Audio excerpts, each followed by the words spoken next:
Pittsburgh, 1867. The air, thick with coal soot and iron dust, coated the lungs of the poor and perfumed the cigars of the rich. This was no ordinary city. It was an empire of smoke, blood, and steel, ruled not by politicians, but by men who owned fire. And none ruled more ruthlessly than Cornelius Vandemark. They called him the Iron Pharaoh. He started with nothing but ended with everything: steel mills, shipping lines, senators in his pocket. But the one thing he couldn't control was her. Evangeline, a woman out of place in Pittsburgh's brutal industrial kingdom. Born of Boston wealth, educated in Europe, fluent in Latin, sharper than the blades Cornelius sold by the trainload. She was his wife, his ornament, his transaction, and she vanished. On a frozen December morning, Evangeline's emerald gown was found laid out on the floor of their Gothic mansion, folded with precision, still warm. The perfume she wore still lingered in the air, and yet no sign of struggle, no signs of escape, no footprints in the snow, no broken locks, no screams in the night, just silence. The front door was bolted from the inside. The windows were sealed shut. Servants testified she went to bed in that very gown only hours before, and when they awoke, she was simply gone, like smoke through stone. What the police failed to explain, and what they refused to investigate, was how her disappearance had been foretold, not in words, but in whispers. Evangeline had been digging, asking questions, walking alone through Milltown slums where no society lady should have gone. She'd been writing in a leather-bound journal, one she kept hidden beneath floorboards and locked with a chain she wore around her throat. And just days before she vanished, her eyes had changed. Servants said she looked relieved. But this isn't just about a woman who disappeared. This is about the machine that made her vanish, a machine greased with blood, protected by power, and polished by the silence of those who dared not speak. Until now, they tell you history is a story of progress, that the titans of industry built America with sweat and steel, but they leave out the parts written in bone and ash. Cornelius Vandemark didn't just conquer Pittsburgh, he consumed it. Every furnace he lit, every bridge he built, was financed by corpses buried in legal contracts and silenced witnesses. Evangeline learned this too late. 2 years before she disappeared, she discovered a pattern, a series of accidents in steel mills and foundries, each tied to companies her husband had acquired. Boilers exploded days after safety reports were filed. Engineers drowned in rivers where no witnesses ever surfaced. Rivals vanished in rail yard fires that always started just before dawn. It wasn't random. It was ritual. Evangeline's journal, recovered decades later in the sealed stonework of the estate's ice house, revealed what she uncovered: an organized circle of industrialists, men who met quarterly in secret to decide the fates of their enemies and the shape of America's future. She called them the Circle of 12. These weren't just businessmen, they were engineers of fate, and Cornelius wasn't just a member, he was their architect. By 1866, Evangeline had begun to copy letters from Cornelius's locked drawer, names, codes, shipments. One letter, dated April 4th, referenced a payment to Peyton Company for discretion and retrieval. That phrase would appear 4 more times in the following months, always after a suspicious death. She started meeting a priest in the Hill District, Father Ellery, a quiet man with eyes too sad for his age. He had been warning her, slipping her newspaper clippings and autopsy reports. And it was he who said something that stuck with her. "You think you married a man, but men don't build empires. Beasts do." In her last entry before her disappearance, Evangeline wrote, "If you find this, know that I tried to awaken the city, but this city feeds on sleep." She wasn't just preparing to leave, she was preparing to expose them all. But what Evangeline didn't know was that someone had been watching her every move, not her husband, but someone he paid to watch her. And by the time she locked that final journal page beneath the floorboards, they had already decided her fate. They didn't kill her in anger. They erased her with precision. They say the past is buried, but some secrets aren't 6 feet deep. They're stored beneath the floors of power, packed in ice, waiting to thaw. Beneath the Vandemark mansion stood a peculiar structure, the Ice House. Built in 1864, it was a stone vault used to preserve meats, wines, and perishable luxuries for Cornelius's lavish banquets. But the staff always whispered that the Ice House was colder than it should be, not by degrees, by feeling. Servants claimed the frost never melted on the inner walls, even in August, that it smelled less like meat and more like medicine, that the door creaked open at night on its own, then closed without sound. On the morning of Evangeline's disappearance, Thomas Brennan, the groundskeeper, noticed fresh boot prints leading to the ice house's side entrance, boot prints that matched none of the estate's known staff. But when he checked hours later, they were gone, erased, as if someone had salted the path. Inside the ice house, he found nothing unusual, except for a faint lavender scent in the air, Evangeline's perfume. It shouldn't have lingered there. She never went near that place, unless she had been brought there. 2 decades later, during renovations, stonemasons discovered a false wall in the back of the ice house. Behind it, a small alcove sealed with brick. Inside, wrapped in canvas and preserved by cold, they found 3 items: a tarnished silver locket engraved with Celtic knotwork, a bundle of handwritten journal pages, and a child's woolen glove. Evangeline never had children. One of the pages described the glass coffin, her name for the ice house. She believed her husband used it not for preservation, but purification, that inside it, secrets were frozen and removed from time. He says the cold keeps the soul from screaming, she wrote. And she wasn't the only one who believed the ice house was used for more too, and food. Margaret, the housekeeper, recalled seeing men arrive at the mansion late at night, men in tailored coats with no names, who entered through the kitchen and went straight to the cellar. No one spoke. No one ever saw them leave. Evangeline had learned something in that final week, something monstrous, and she didn't run. She waited, because she believed someone was coming for her, not to hurt her, but to help her expose them. She was wrong. It wasn't just a gown, it was a cipher, a message for those who could read what others refused to see. When Margaret found Evangeline's emerald evening gown laid out like an offering on the Persian rug, she thought, at first, it was a symbol of surrender, a woman shedding her wealth, her role, her past. But the arrangement was too precise. The folds of the fabric mirrored a symmetry Margaret had only seen once before, on a page in Evangeline's private library.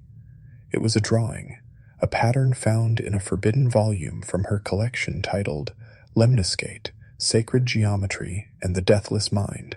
That symbol, a horizontal figure 8, the infinity loop, was stitched into the seam of the gown with emerald thread so fine it was invisible unless you knew where to look.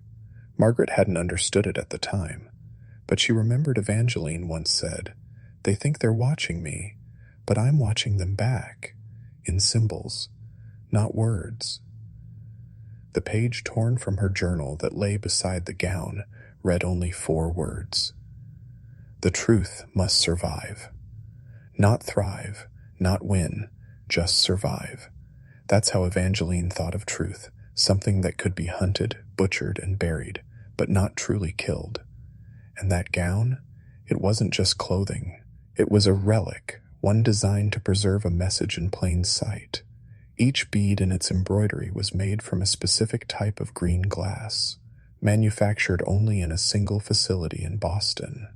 The same glass used in experimental photographic negatives during the Civil War.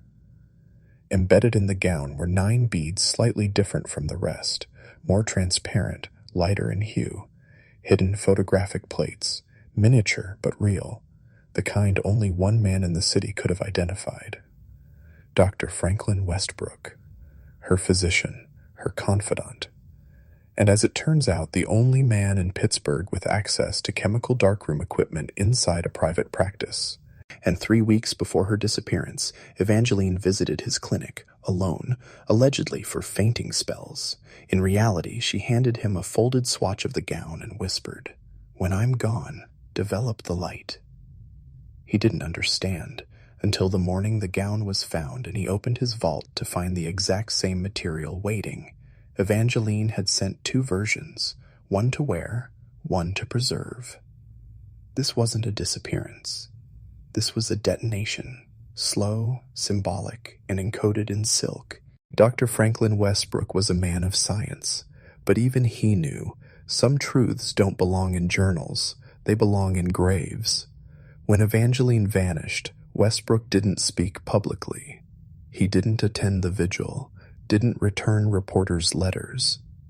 What no one knew was that in the weeks prior, he had begun cataloging strange symptoms, not of the body, but of the mind. He wrote in his private ledger, "Mrs. Vandemark is not hysterical. She is terrified, but what frightens her is not madness, it is memory." According to him, Evangeline had experienced what she called reverberations, sudden moments of déjà vu that were not hers. She described dreams of fires she never saw, children she never bore, and voices whispering in a language she'd never learned but somehow understood. At first, Westbrook believed it was trauma, perhaps from her miscarriages, perhaps from her husband's controlling hand. But then came the photographs. Inside the green glass beads, once developed, were 9 grainy images, too small to publish but unmistakable. One showed a young woman bound in linen on a table resembling the one in Westbrook's own surgical room. Another showed the corridor of a hospital, but not the hospital Evangeline had ever visited. And one image, the clearest, showed a child with a stitched mouth. These were not dreams. Westbrook panicked, not out of guilt, but fear. He had once been an army medic stationed at Camp Trinity, a site now scrubbed from all military records. There, he saw things, tests involving children, mind experiments, and surgical mapping of inherited memory. The same things Evangeline was dreaming about. She had somehow come into contact with a knowledge the government had buried, and worse, she was documenting it. Westbrook burned his notes, closed his clinic, and left Pittsburgh for 3 months. But before he vanished, he placed something inside a wall. L panel behind his desk, the glass negatives sealed in a lead box wrapped in a page torn from the Lemniscate volume. That page contained a geometric code, a spiral leading to coordinates, hidden on the mansion grounds. Westbrook's final letter to a colleague read, "If you find this, do not look for her. The truth has chosen her, and what it wants from her is more than the world can bear." He knew she hadn't run. He knew she hadn't been murdered. He believed she had been. Taken. It wasn't a wine cellar, it wasn't a storm shelter, and it certainly wasn't on the blueprints filed with the city. It was a passage, hand-carved, narrow, and cold, hidden beneath a loose tile under the nursery crib, discovered by accident when a floorboard sagged under the weight of a rocking chair. The new owners of the Vandemark estate, the Holloways, were a quiet couple from New Haven. They bought the house in 1871 for a fraction of its value, despite its history. The wife, Lydia, was 8 months pregnant. She wanted peace. Instead, she found a darkness clawing up from below. When she descended into the tunnel with a lantern, Lydia saw childlike markings scorched into the stone walls. Spirals, stick figures, circles inside squares, primitive, ritualistic, desperate. The passage curved twice before opening into a dome-shaped hollow. No furniture, no decor, just a single wrought iron chair bolted to the ground, and embedded in the floor beneath it, a rusted plaque that read, Witness number 13. On the walls were names, faint but legible, all female, carved in backward script as if seen through a mirror. Isadora, Catherine, Evangeline, and then Amara. Lydia didn't know anyone named Amara, not in her family, not in her husband's, but when she returned upstairs, pale and shaking, she made a decision. She would name her unborn daughter Amara, as if pulled by something older than memory.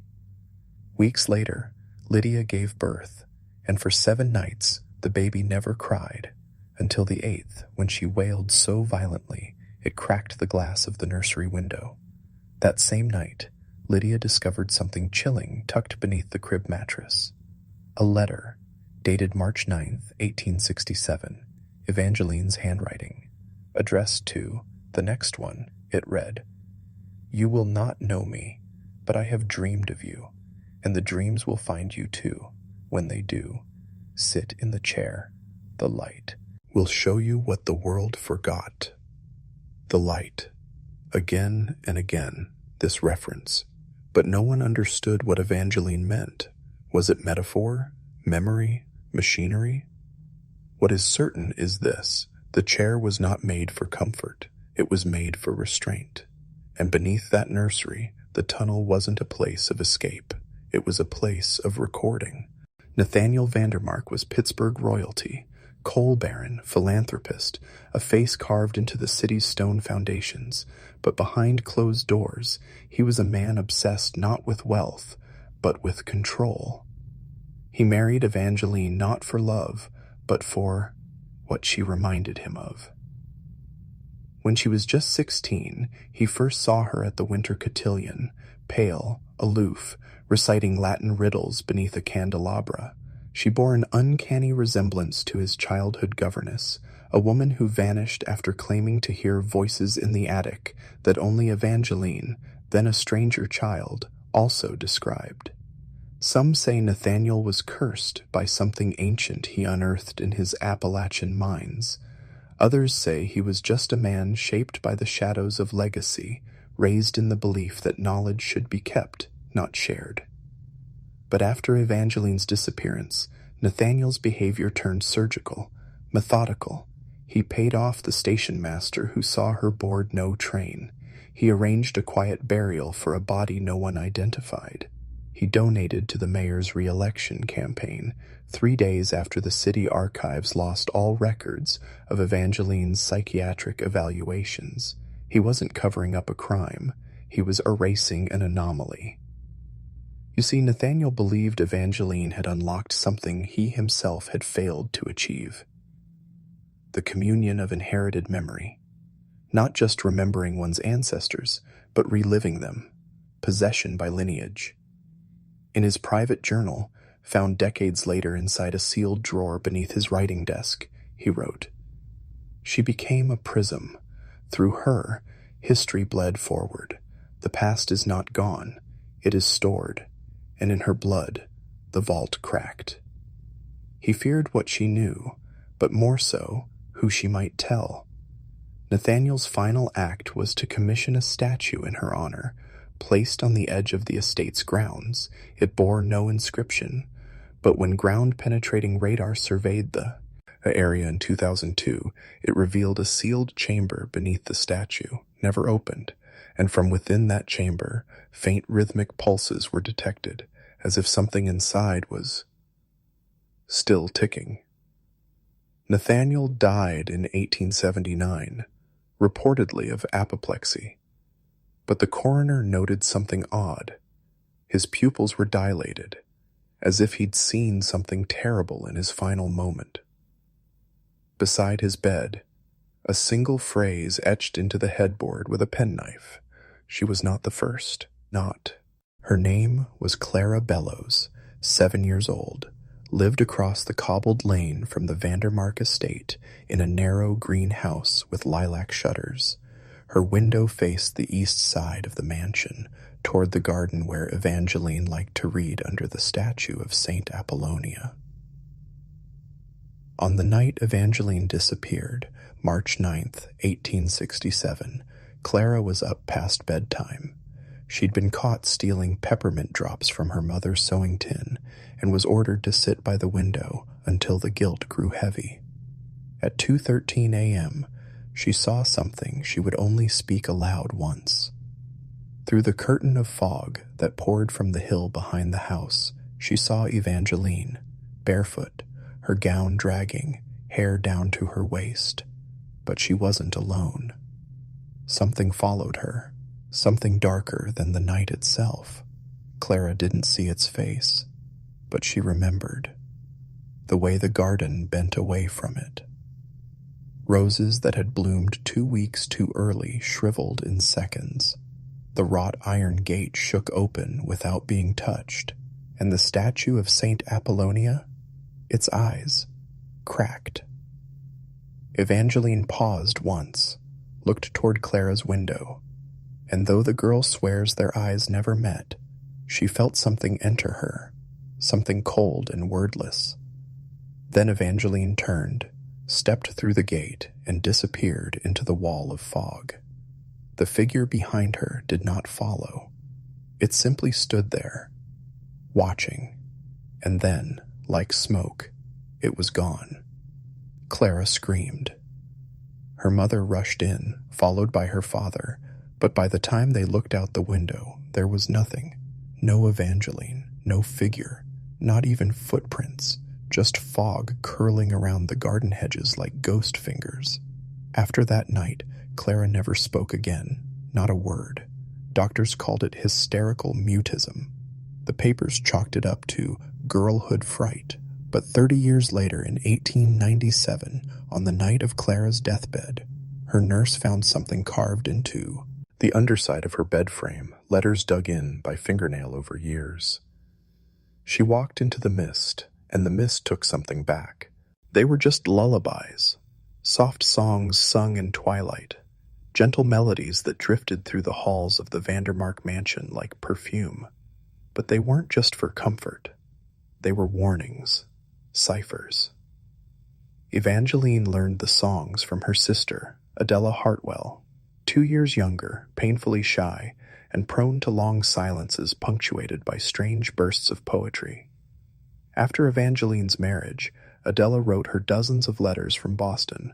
Most were coherent, until the final one, sent in 1866, the year before Evangeline vanished. That last letter arrived with no postage, no return address, hand-delivered by a blind courier who refused to speak. The letter inside read, "The tune hides the map. The fourth verse is not a song, it's a door." Evangeline never mentioned Adela again. 2 months later, Adela was committed to the Medford Institute for Nervous Disorders, a private asylum known for housing daughters of Boston's elite who had embarrassed their families. She died there in 1872, allegedly by suicide. Her records were sealed, her burial unmarked.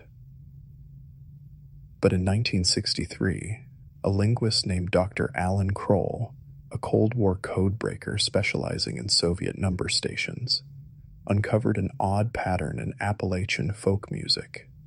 One melody, known only as the Widow's Waltz, appeared in oral traditions from as far west as Ohio and as far east as Maine. The same tune Evangeline sang. Kroll noticed that each fourth verse in regional variations contained similar words: light, bone, glass, mirror, and gate. He began mapping the verses by syllable count and tone frequency. What he found shook him. Each variation of the song encoded a coordinate set, each one pointing to locations across the eastern seaboard: a burned-down textile mill in Delaware, a shuttered church with no baptism records in Virginia, a flooded coal shaft in Kentucky, and the final coordinate, the Vandemark Mansion's garden statue, the same one that cracked the night Evangeline disappeared. These songs weren't lullabies. They were, nay, a network of memory, passed in whispers from woman to woman, Songs sung not to soothe, but to warn the bloodline. Evangeline wasn't crazy. She was decoding a system of ancient knowledge, and Adela had died for whispering it out loud. So now I ask you to do something dangerous. If you're still here, listening, awake, comment the phrase, "The song is the map," twice. Once for remembrance, once for transformation. The Medford Institute, Boston, built in 1823, on the outside, refined red brick, symmetrical Georgian windows, and horse-drawn carriages arriving in silence. On the inside, a warren of echoing corridors, iron-latched doors, and women lost to time. Adela Hartwell, Evangeline's younger sister, died here, or so they said. In 2004, during a partial demolition of Medford's West Wing, construction crews uncovered a bricked-over staircase behind what was once the chapel. At the bottom, 5 sealed rooms. One bore Adela's initials scratched into the door. A.H. Inside, the room was untouched. A wooden cot, a rust-stained porcelain sink, and on the wall, nailed under a yellowing linen cloth, was a wax cylinder recording labeled, "Do not play, for family only." The Massachusetts Historical Society transferred it to digital in 2012. It was played once, and the technician who heard it refused to ever return to the archive. Here's what the recording revealed. At first, silence. Then, the unmistakable voice of a young woman, fragile, elegant, and trembling. She doesn't know they're watching her, but I see them. When the bells stop, they come through the mirror, always the 4th bell. That's when the veil slips. That's when they can touch us. I told her not to hum it near the statue. A scraping sound, cloth dragged over stone, then more. She thinks the garden is safe, but the man in white gloves said it was built atop an older altar. He said, "It feeds, and if she sings too close, it hears and answers." A long silence. Then, as if she forgot she was being recorded, Adela begins to sing. The melody is faint, barely audible, but the pattern is unmistakable. It's The Widow's Waltz, the same lullaby Evangeline used to sing in the garden, but here, sung in reverse, as if to seal something in or unlock something meant never to be touched. The final woe. RDEs on the recording are not spoken by Adela. They are whispered by a different voice, masculine, gravelly, inhuman. One walked into the fog, one bled into the roots, and one still sings in sleep. When all 3 remember, we rise. After the playback, the cylinder cracked. It had held its form for 140 years, and then it shattered into powder. That's how close we are. Not to solving the mystery, but to waking something up. The Vandemark wedding was a high society event, featured in the Pittsburgh Gazette and commemorated with oil paintings still hanging in elite parlors today. But what no newspaper reported, what no guest understood, was that Evangeline's wedding veil wasn't a family heirloom. It was a binding instrument. The lace was impossibly fine, not Irish, not Belgian, but something else entirely. Microscopic analysis done in 1998 at the request of a private collector found no cotton, no silk, no wool. Instead, a protein structure that didn't match any earthly species. Its threads were coated in a thin resin, likely human bone ash. And woven into the pattern, in nearly invisible stitching, were runic symbols older than Germanic script. Some matched Phoenician, others unknown.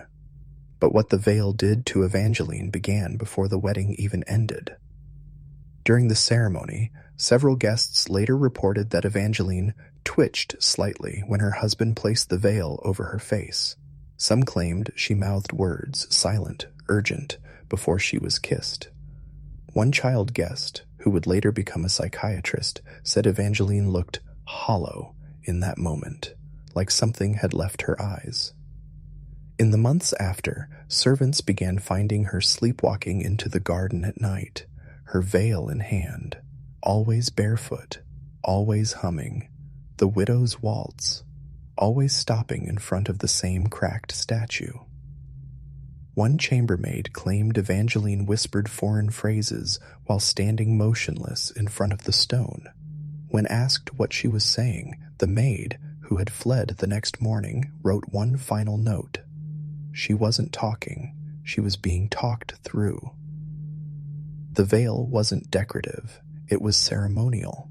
In Appalachian occult traditions, especially those tied to the Black Bell Order, a veil was used in bridal rites not to shield the bride, but to bind her soul to a force older than bloodlines. And here's the worst part. It worked only on women of the marked inheritance, which explains why her husband survived, why he remained untouched. He was never the offering. She was. That wedding was not a union of love. It was a rite of passage, a sealing. And when she disappeared from the garden 2 years later, no trace left behind, the veil was found folded at the statue's base, damp, humming faintly in the windless night. His name was Thomas Vandemark, born July 16, 1868, just over a year after Evangeline's wedding. A pale child with black irises and a whisper-soft voice, he rarely cried. Nurses at the estate described him as too quiet, as if he knew things no child should. He was 2 years old when Evangeline vanished from the garden, and when his father, Harold Vandermark, was found hanging in the East Hall 5 days later, his mouth stuffed with rose petals, Thomas was discovered in the nursery, untouched. The only thing unusual? He was holding his mother's veil. Family assumed the boy was too young to remember. They tried to raise him normal under governesses, and later at St. Ignatius boarding school in Massachusetts. But in 1881, Thomas, then just 13, was expelled after scribbling 48 pages of symbols across the chapel walls using charcoal from the altar fire. He claimed it wasn't him, that he had seen his mother the night before, that she stood at the foot of his bed, and she had whispered a name. Carinel. It wasn't the last time. At age 17, during a psychiatric interview in Boston, he described recurring dreams of the garden statue bleeding from the eyes. He would wake up humming a song he swore he'd never heard while awake, the widow's waltz, but in reverse. A team of doctors assumed a dissociative condition inherited from Evangeline, but they missed something. Thomas described events from 1867 in perfect detail, details only a witness could know. He spoke of a fog that came once a year, of his mother reciting verses in the basement chapel, of a man with white gloves and no fingernails offering Evangeline a choice, to sing or to silence, and most disturbingly, he recounted word for word the final lines of Adela Hartwell's Lost Wax Cylinder recording, a full decade before it was ever discovered behind Medford's chapel. One walked into the fog, one bled into the roots, and one still sings in sleep. Investigators questioned how a child could know these things. There was no record, no public documentation. Unless he wasn't remembering. He was channeling.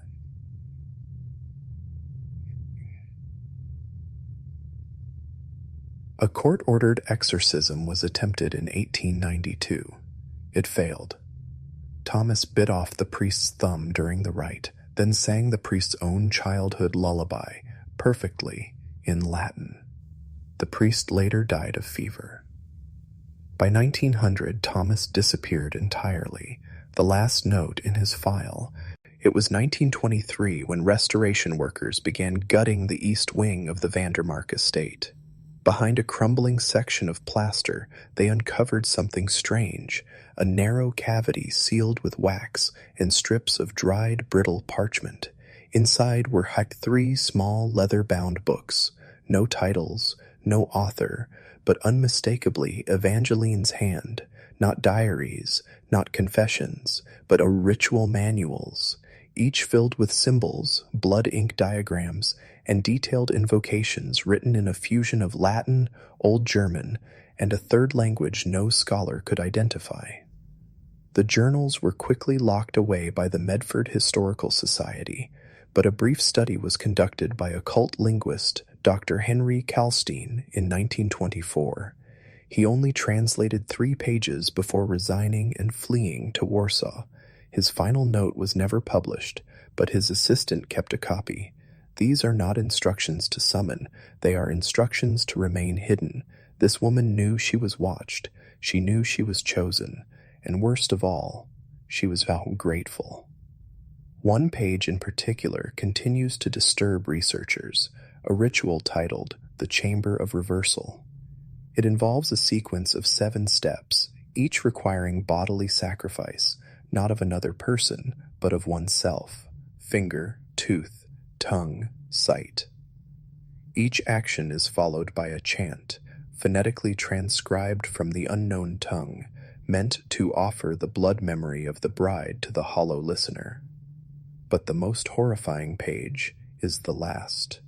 A drawing of a woman with her jaw unhinged, eyes black, standing barefoot in the garden before the cracked statue. Below it, Evangeline had written, "I must sing backward. That is the pact. The veil keeps me clear in the day, but at night he walks through me." And in a final, desperate entry, written in a shaking hand, smudged by tears, "Thomas hears me now. He shouldn't. The song wasn't meant to pass through generation. As if he sings, the gate reopens." No record exists of who removed the journals from the wall. Only this is known. Within a week, one of the workers died of blood poisoning. Another gouged out his own eyes, muttering, "Too many faces in the veil." And the third? He was last seen walking into the woods behind the Vandemark property, carrying a wedding veil. It was 1937 when the Medford Preservation Society, seeking to erect a commemorative plaque, decided to remove the cracked garden statue that had stood in silence for over 70 years. No one had ever dared to disturb it before, not since Evangeline's disappearance. But progress demanded clarity. The statue, depicting a robed woman veiled in stone, had long been rumored to represent Evangeline herself. Locals said the face would change during storms, that it wept on certain nights, that animals wouldn't go near it. The excavation began on a gray morning.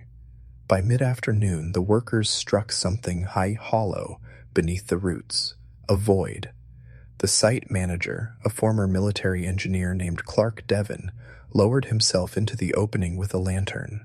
What he found defied language. Circular chamber, lined in ancient stone, stretched nearly 15 feet beneath the statue's base, and at the center was an altar, obsidian black, engraved with the same symbols found in Evangeline's journals. Around the walls, 7 niches. In each niche, a desiccated body. Wedding gowns turned to dust, veils half-rotted, all brides, but they weren't buried. They were arranged. Each figure sat upright, mouths agape, throats cut clean across, and carved into the stone behind them. 7 names. Evangeline's was the 6th. The 7th niche was empty. Devon scrambled back up, pale and shaking. Within hours, 2 workers collapsed from violent seizures. One later described hearing a voice, deep and feminine, humming a waltz that crawled into his skull. By nightfall, authorities cordoned off the area and declared it a historically sensitive burial site. But whispers leaked. A priest brought in to bless the site refused to even enter the garden. He vomited upon seeing the statue's exposed foundation, then screamed a single word before fainting. Caranel. One witness, an assistant from the preservation committee, claimed the priest's shadow didn't match his movements as he fled. She swore it lingered behind, watching, and days later, under a blood moon, the statue wept. No one dared touch it again. The niche was resealed, the garden reburied, but the plaque, it was never installed. Instead, a crude sign was nailed to a nearby tree. She waits beneath, do not sing. And yet decades later, a child walking through the woods late one evening would pause beside the garden and hum a tune, one she didn't know, one her mother had never sung, one passed through blood. In 1968, a reel-to-reel tape recorder was discovered in a sealed attic of the Vandemark estate, left untouched for decades. It sat beneath a stack of velvet-covered hymnals, each stained with age, their pages fused by moisture and something else, something darker. The tape was labeled only, "For the one who remembers." What's preserved on that reel is nearly impossible to explain. Experts say the quality shouldn't exist. It predates digital fidelity, yet the clarity is terrifyingly precise. It begins with static, then footsteps on old wood, the sound of a woman humming softly, the same tune heard in the garden, but slower, with hesitations. Then the woman speaks. Her voice is soft, controlled, timeless. This is Evangeline Vandemark. I was born in 1946. I am the seventh. I do this willingly. For the next 9 minutes, Evelyn describes in detail the reactivation of the chamber of reversal, each of the 7 steps from the journal. She lists the items: a shard of obsidian, a bridal comb wrapped in human hair, and a veil passed down through 6 generations. She names the brides. She sings for each one. And then she begins the ritual. The sound of flesh, a gasp, a tooth clattering on stone. Her voice begins to distort, like something is speaking through her now, pulling syllables apart, reshaping vowels with inhuman precision. One expert described it as a voice spoken from behind a mouth not made for speaking. The final 2 minutes are almost unbearable. There's music. A waltz, faint but rising. Then the silence. And in that silence, something breathing. Not her, not human. He hears me now, as he heard the first. I am not bride. I am doorway. Click. The tape ends. But that wasn't the end. The man who discovered the tape, audio archivist Daniel Reeves, played it once and never again. He disappeared 3 days later. His wife found the recorder still running. The reel had rewound itself, but now it was blank. No sound, just the faint smell of lavender and soil. Evangeline Vandemark was never found, but a bridal veil was discovered on the altar in the chamber weeks later, still damp, as if freshly worn. It had her name embroidered in the hem. In July 1984, Special Agent Thorne Wallace was dispatched to Medford under Directive C-47 Omicron, a little-known federal code reserved for resonant anomalies tied to intergenerational behavior and auditory contamination. He carried no badge. No public record of his department existed, but he walked with the confidence of a man who'd seen things no one should. Wallace's objective, to verify the authenticity of the bride tape, which had now resurfaced after vanishing for 16 years. It was found at an estate sale in Ohio, inside a locked trunk beneath porcelain dolls with eyes scratched out. The woman who sold it claimed it belonged to her aunt, a former nurse at a psychiatric ward that serviced the Medford area in the 60s. When she played the tape, her husband tore out his own eardrums within an hour. Wallace arrived at the Vandemark estate 2 weeks later with 3 containment specialists and an audio engineer from the Department of Interior Phenomena. What they found beneath the statue garden was beyond their expectations and beyond protocol. The chamber had changed. Where once there were 7 niches, now there were 12.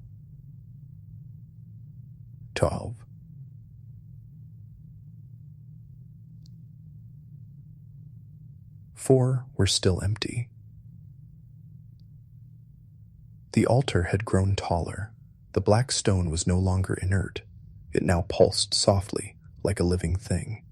They recorded low-frequency vibrations resonating at 63.3, a frequency known to trigger unease, hallucinations, and even nausea in human subjects. Wallace issued a full silence order. Locals were told the property contained asbestos and unstable terrain. Armed guards patrolled the outer woodland. The garden was sealed in a geodesic dome lined with copper mesh and borosilicate shielding. Internally, the estate was reclassified as Site 39, Bride Echo Containment Zone. The audio engineer went missing on day 3. On day 5, a guard assigned to night duty walked into the dome and never returned. All that remained was his radio, hissing softly with a faint female voice repeating, "He is not yet full, she must still sing." Wallace's final report to Washington included a 47-page transcript and a simple handwritten addendum. "Do not digitize this." That was his last transmission. He died in a car crash a month later, though his autopsy revealed his eardrums were already ruptured and his lungs contained fine traces of embalming fluid. Since then, no official representative has entered Site 39. But in 1992, satellite imagery detected movement inside the dome, something tall, veiled, and slow, circling the statue. She still walks. In October 2001, during the early days of digital shortwave monitoring, a private signal hunter named Gregory Rames picked up something strange while scanning forgotten Soviet-era frequencies. At 2:13 a.m., his receiver lit up on a 3.271 MHz, a dead frequency. What he heard was not static, but a woman's voice, soft, distant, and rhythmic. She was singing, not in English, not in Latin. It sounded older, twisted, like Aramaic or a dialect erased from history. Rames, a former linguistics professor turned recluse, immediately began recording. The transmission lasted exactly 6 minutes and 66 seconds. He logged the file as BRD731 audio and emailed a snippet to 2 colleagues. Within 24 hours, both recipients were found deceased in separate cities. One had scrawled musical notations across his apartment walls in his own blood. The other had clawed out his eyes and left a message written backwards in lipstick on a mirror. "She is the sound that waits." Gregory Rames vanished a week later, but his final journal entry, published posthumously by his estranged daughter, offered chilling detail. "It's not a broadcast, it's a calling. It doesn't need towers. It uses us."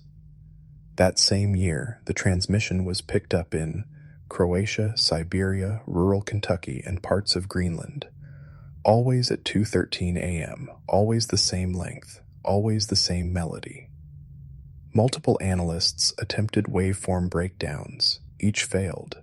The frequencies contained subharmonic anomalies, some beyond human range, others mimicking fetal heart rhythms, and a ceremonial death chants from ancient Mesopotamian rites. One expert at a government-affiliated research center decrypted part of the signal's linguistic cadence. Her rough translation reads, "The 7th veil has torn, the chamber breathes, the mothers remember, the stone awakens. Come, beloved, come as bride, or come as soil." To this day, 3.271 MHz is considered untraceable. Its source triangulates inconsistently, sometimes in Oregon, sometimes in the hills of Austria, but one eerie constant remains. The closer a receiver is to Site 39, the alder clearer the signal becomes, and when it peaks, it's no longer just a song, it's a voice, whispering your name. August 2022. A rising paranormal podcaster named Levi Arden released a 3-part series titled Bride of the Black Garden. It went viral fast, mostly because it dared to say her name out loud. Unlike other thrill chasers, Levi wasn't just chasing downloads. His curiosity was personal. He had recently discovered an old journal tucked into his late grandmother's attic. On its brittle leather cover, written in charcoal, Vandemark, we never escaped. Inside were sketches, handwritten hymns, descriptions of a hidden chamber and a veiled woman who stood over sleeping children. One page was simply titled, She Waits in Our Mouths. Levi traced the lineage. His grandmother was Nellie Vandemark, a cousin to Lucille. Her family had fled Medford in 1933 after whispers of dream speakings and sleep talk unions began to spread.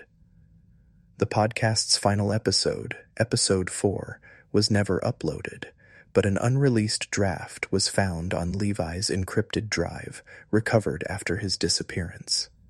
It was unlike anything else in the series, calm, hollow, as if Levi was no longer speaking to the audience, but with someone. I hear her when the rain stops. She's louder when I speak my own name. My blood remembers, my tongue forgets, but she never does. Forensics found that the last audio Levi recorded included a second voice, faint but layered, an ethereal soprano perfectly mimicking his words with a 1.4-second delay. His laptop camera activated on its own at 3:03 a.m., the exact moment when the lights in his apartment blew out. The footage showed Levi standing still. His mouth moved, but his eyes did not. Behind him, just out of focus, was a tall, veiled woman, unmoving, her hands reaching toward the base of his skull. When police arrived, there was no forced entry, no Levi, just static on loop. His final logged words, Bride of Silence, see Bride of Sleep. My voice is your veil, my throat is your altar. Come through me. Now those who listen to the leaked episode often report a hum in their ears for days, and in rare cases, a phrase surfaces in their dreams. He is not yet full, she must still sing. If you're reading this, you've heard it too. She walks, still, closer now,